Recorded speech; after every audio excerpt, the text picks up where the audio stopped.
To perform the diamond push-up, assume your normal push-up position with your hands under your shoulders. Then move your hands close together to where your index fingers and your thumbs touch, forming what looks like a diamond. Then lower your body, trying to get your chest to land on the diamond. Breathe out as you push up. You'll notice a lot more tension in your triceps than in a normal push-up position.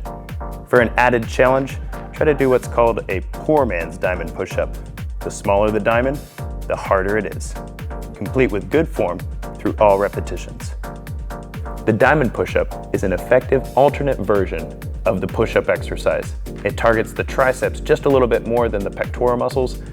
It's going to be really challenging on your arms. Let's get after it.